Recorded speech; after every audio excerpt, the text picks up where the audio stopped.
Eu sou José Luís Mendonça, escritor,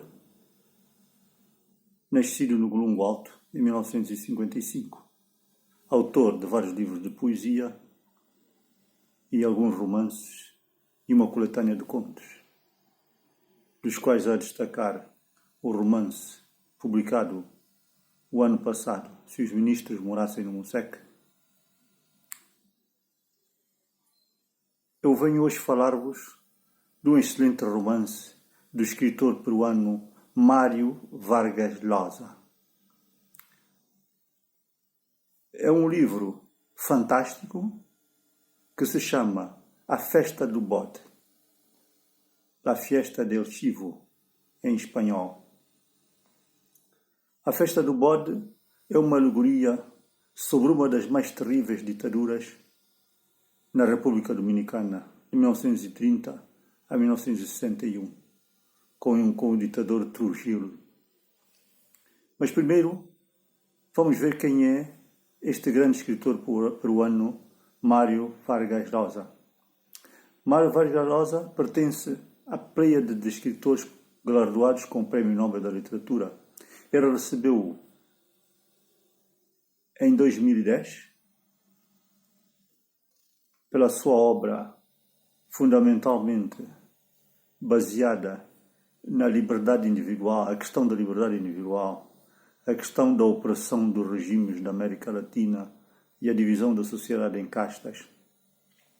Ele nasceu em 28 de março de 1936, no Peru, esteve alguns anos na Bolívia, na sua juventude, e depois esteve em França, em Paris. Escreveu várias obras, desde crônicas. Ele foi redator de uma revista literária e também foi jornalista. E as suas obras fundamentais, temos a destacar A Casa Verde, o romance Batismo de Fogo e, sobretudo, um grande romance que é Conversa na Catedral, o terceiro romance, publicado em 4 volumes. Portanto, ele também destaca-se pela sua preocupação com o jovem escritor e publicou um livro, Cartas a um Jovem Romancista, que é uma espécie de guia para os jovens escritores. Fala das técnicas do romance. E há um aspecto muito importante que ele destaca aqui, que é o papel do narrador. É que ele chama um dos personagens principais do romance é o narrador. E o narrador não é o autor. E no romance pode haver vários narradores sobrepostos. Portanto, para Mário Vargas Llosa, o estilo da escrita é uma das coisas muito importantes. Ele fala do narrador ambíguo, que pode ser interno à trama ou externo à trama e pode interpor-se no diálogo e na narração, etc, etc. Outro aspecto importante é que ele trata o romance como se fosse a matrioshka, aquele boneco russo em que uma pessoa tira o boneco maior e dentro tem outros bonecos que vão se intercalando. Portanto, por isso é que quando se acaba de ler o romance A Festa do Bode, nós vemos que realmente há ali uma série de histórias sobrepostas como se fosse aquele boneco, a matrioshka. Por isso, bem merecido o Prémio Nobel da Literatura. Quanto ao romance A Festa do Bode, por que este título? Este título vem porque o bode, nesta alegoria deste romanesca, o bode é o ditador Trujillo, que governou a República Dominicana durante 31 anos. E o bode porquê? Porque este ditador, para além de governar com mão de ferro, tinha um assistente, que era o homem do Serviço de Inteligência Militar, que era Johnny Habes Garcia, que foi considerado o torturador do Caribe.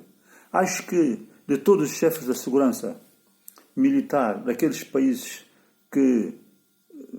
onde vingou a ditadura, este Johnny Habes foi o maior de todos. Ele criou o trono, que era uma cadeira elétrica, onde os presos eram amarrados, concorrentes com braçadeiras de cobre para a corrente elétrica passar, eram torturados com choques elétricos, alguns eram-lhes cortados os testículos ainda vivos, quer dizer que o prisioneiro político ficava ali 4 meses, num sofrimento, numa tortura, era de queimar o corpo, levava chibatadas, comia porcaria, fezes, etc, etc. Portanto, este ditador Trujillo, que no início da sua carreira chegou a mandar matar 20.000 haitianos que eram imigrantes, que ele não queria lá os imigrantes, afinal, era descendente de uma haitiana que imigrou para a República Dominicana, porque a República Dominicana faz fronteira com o Haiti.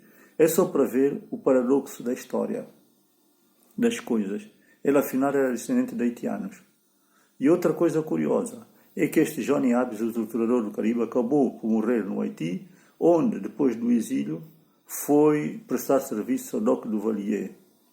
Mas, voltando ainda à história, a história começa com o regresso de Urânia, um dos personagens principais, que era filha do senador Cabral. Esta menina regressa agora, saiu da República Dominicana com 14 anos, regressa agora, 35 anos depois, com 49 anos, dos Estados Unidos. Ela conseguiu escapar para os Estados Unidos através de um apoio do colégio onde estudava, que eram as irmãs da igreja, que a levaram para os Estados Unidos. Porquê? Ela teve uma relação de choque muito violenta com o ditador Trujillo. E qual foi essa relação? O pai tinha caído em desgraça e ele próprio não sabia porquê. Que caiu em desgraça, foram-lhe congeladas as contas, perdeu o cargo do chefe da Assembleia e estava a ser vigiado pela polícia secreta. Então, um amigo dele, Alfonso, vai ter com ele e diz que o chefe, como era conhecido, o generalíssimo Trujillo, gostava muito de meninas virgens.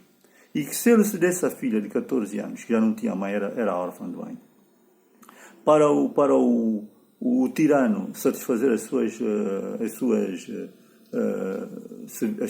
malandrices, talvez ele conseguisse recuperar o lugar, as contas seriam descongeladas, etc, etc. A menina é levada por este senhor Alfonso lá para a casa de Caoba, que era uma casa de campo, fica lá toda a noite. O que é que acontece? O generalíssimo Trujillo tinha 70 anos e a menina tinha 14. E este presidente sofria da próstata. Portanto, quando chegou na altura de desvirginar a menina, claro que ele ficou impotente, ficou muito zangado, fez o serviço, o trabalho que ele queria fazer de desvirginar a menina com o dedo e começou a vociferar impropérios. A menina saiu dali, a Urânia, e foi para a casa das madres, de onde nunca mais saiu, senão para os Estados Unidos. Por isso é que ela nunca voltou à República Dominicana, a não ser nesta altura, 35 anos depois, nunca respondeu a nenhuma carta do pai nem da família, e nunca teve nenhum marido. Portanto, esta relação da Urânia com o imperador da República Dominicana, o ditador, é o início do romance e é o fim. Termina precisamente com a Urânia contar à tia e às primas porque é que não respondeu a nenhuma carta e porque é que passou 35 anos em silêncio. Porque foi uma tortura para ela que a marcaria para toda a vida. E, entretanto, neste espaço de tempo em que a Urânia volta à capital da República Dominicana, que antigamente se chamava Trujillo e agora voltou a chamar-se... A capital da República tinha mudado de nome e tinha o nome do ditador, mas depois, com a subida ao poder do novo presidente Joaquim Balaguer, ela adquiriu o seu nome antigo, que era o nome de um santo, que não vem agora o caso, depois vão ler o romance. Durante esta semana que ela passou na volta ao seu país, o romance conta toda a história da ditadura da República Dominicana, subida ao poder do Trujillo e a sua queda. Portanto, ele foi morto por 6 verdugos que eram revolucionários quando saía do seu serviço para ir ter com outra jovem numa localidade ali perto, né? E no seu carro foi foi varado por tiros que foram disparados por estes 6 revolucionários. Estes 6 revolucionários, eram 8 precisamente, 2 deles conseguiram ficar escondidos durante meses na casa de pessoas amigas, mas os outros 6 foram apanhados e foram torturados lá no trono com choques elétricos. Mas o mais doloroso é que tanto as famílias, as esposas, as avós, os filhos pequenos, até uma menina de 4 anos, foram também presos. Portanto, foi preso tanta gente, depois da morte do bode. E é aí que eu queria referir. O bode, a festa do bode, por quê? Porque a festa do bode refere-se a este encontro entre Trujillo e a menina Urânia, que ficou em nada, porque ele não conseguiu, ele estava impotente. Portanto, ele queria ter uma festa e não conseguiu. Como ia dizendo, a ditadura era tão forte, mesmo depois dele morto. O filho, Ramfis, vem de Paris e toma conta do exército, que ele era general, e vinga-se da morte do pai, torturando estes homens com sevícias que eu me pergunto, como escritor, porquê que as Nações Unidas não tiveram qualquer ação, mesmo depois do homem morrer, para impedir que o filho cometesse estas atrocidades todas. Pronto, temos um romance que quem quiser mais detalhes deve lê-lo, mas em resumo é tudo isto. Um homem que, além do poder que tinha 40% de todas as terras do país, tinha todas as mulheres que quisesse, dormia com as esposas dos seus generais, dos seus ministros, quando melhor lhe apetece. Os filhos gostavam de mulheres virgens que iam buscar os colégios. Portanto, não era uma ditadura só política, era uma ditadura também anti-humana. Uma ditadura que, se compararmos com o governo do Hitler, não sei se bom, não há nada comparável ao Hitler, mas isto também foi pior porque era o próprio povo a ser governado de forma cruel por um demónio e pelos seus filhos. E, portanto, é bom lermos esta narrativa que podem encontrar na internet para que não se propaguem mais regimes destes no nosso mundo. Portanto, era tudo quanto tinha a dizer. Muito obrigado por me escutarem.